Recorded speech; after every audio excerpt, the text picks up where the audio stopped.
د لسیزې غوره لوبغاړی راشد خان ارمان وپیژنئ.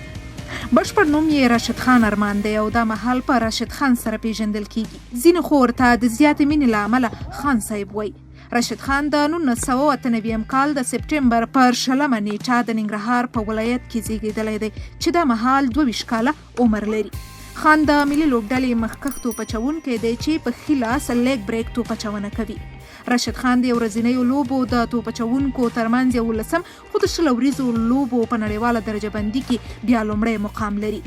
د مخکښ لوبغاړي خپل لومړنۍ نړیواله لوبه د 2015 کال د اکتوبر پر 18 د زیمبابوې خلاف ترسره کړه. له هغه وروسته نوموړي په لږ وخت کې د ملي لوبډلې لپاره بهترینې لوبې ترسره کړې چې په مټ یې افغان لوبډلې ډېرې لوبې وګټلې. ارمان په 2013 کال کې نړیوال جام ته د لارموندنې په لوبه کې د ملي لوبډلې لوبډل مشري هم وکړه.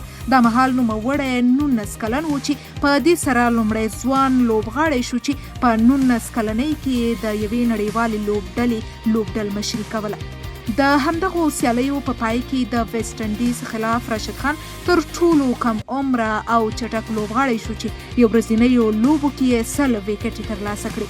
اوډیا یا یو ورځنیو لوبو کارکردګي. راشد خان تر دا مهاله د افغانستان کرکټ ملي لوبډلې لپاره د توپ اچونې په برخه کې په یو ورځنیو لوبو کې 133 ویکټې ترلاسه کړي.